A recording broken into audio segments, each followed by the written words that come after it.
Баршаңызға сәлем. Бүгін сіздермен үй жағдайында дайындайтын мерекелі дастарханымыздың көркін ашатын әрі пайдалы сәбізді рулетті жасайтын боламыз. Ол үшін видеоны соңына дейін қараңыздар. Және каналыма тіркеліп, лайк комментарий жазуды ұмытпаңыздар. Сәбізді рулетті жасау үшін бізге керек заттар: 600 грамм сәбіз, 5 ас қасық сұйық май, 1 шай қасық сары май, 5 жұмыртқа және 300 грамм сүзбелі ірімшік, аскөк керек болады. Ең алдымен сәбізімізді осындай үкіштің көмегімен өткізіп аламыз.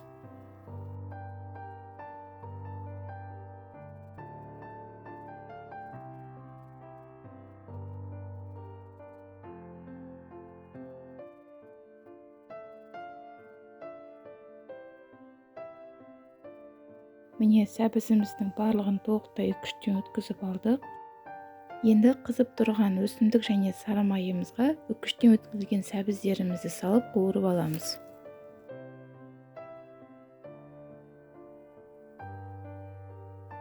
Сәбізімізді қуырарда жақсылап осылай араластырып тұрамыз, себебі асты жабысып күйіп кетуі мүмкін. 1 шай қасық тұзымызды салып дәм береміз.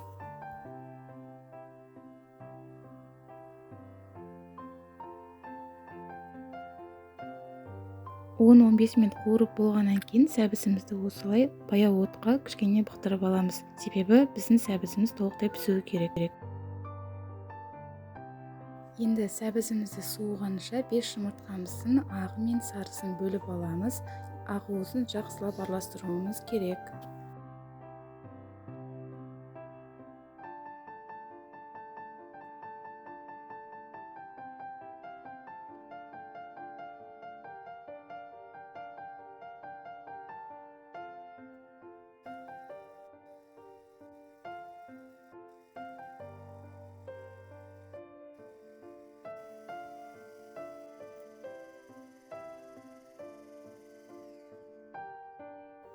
Міне ақ-уызымыз осындай аппақ болып көпіреді.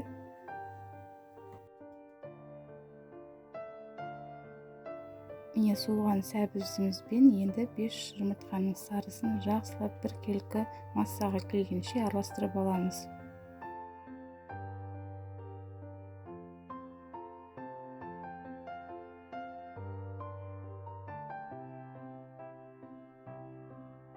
Енді осы қоспамызға жаңағы көпіртіп алған ақ-уызымызды салып, жақсылап біркелкі массаға келтіріп аламыз. Бірақ бұл жерде бір ескеретін жағдай, көпіріп тұрған көбігімізді басып алмауымыз керек. Сондықтан осындай лопатканың немесе қасықтың көмегімен жоғары төмен араластырамыз.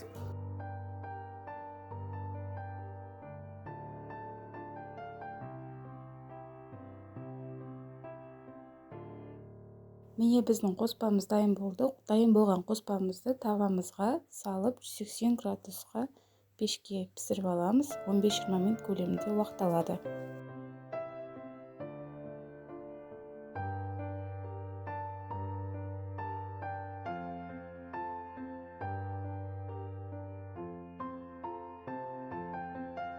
Енді рулетіміздің арасына салатын салмамызды дайындайтын боламыз. Әрине оны өз қалауларыңызбен жасасаңыздар да болады. Мен ас көкті турап 300 грамм творожный сыр екеуін араластырып жасадым.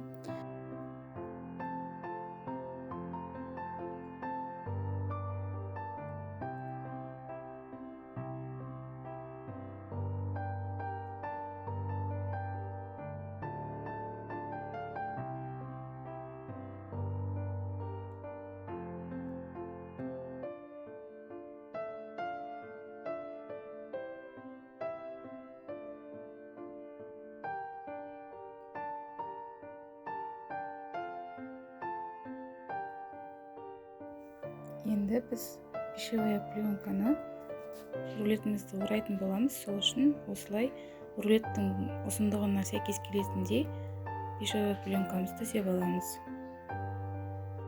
Піскен рулетімізді суыған күтеміз. Суып болғаннан кейін қағазынан жайлап ажыратамыз. Ыстықтай ажырататын болсаңыздар, рулеттеріңізді кесіп немесе үзіп алуларыңыз мүмкін. Жаңағы дайындаған салмамызды осылай бір етіп жағып алып, шетінен ықпен ұрып бастаймыз.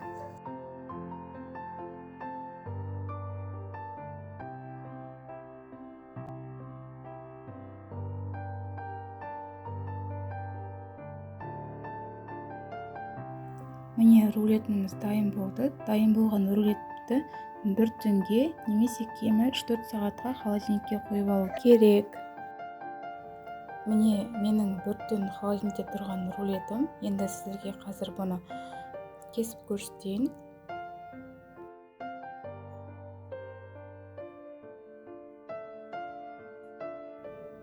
Естеріңізде болсын, рулетте кескен кезде пышағымыз құрғақ болу керек. Себебі біздің рулетіміз өте нәзік, кескен кезде суланып, өз формасын алмауы мүмкін. Тағы да бір ескеретін жағдай, рулетті әр кескен сайын пышағымызды құрғақ салфеткамен жақсылап сүртіп тұру керек. Себебі рулетімізді кескен сайын пышағымызды алдыңғы кескен рулеттің қалдығы болса, айналасына жағал болып қалуы мүмкін.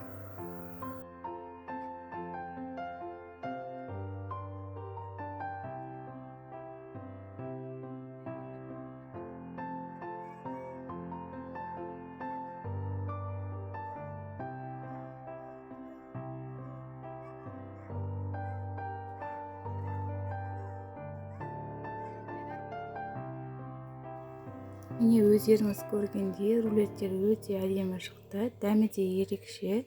Сіздер де жасап көріңіздер.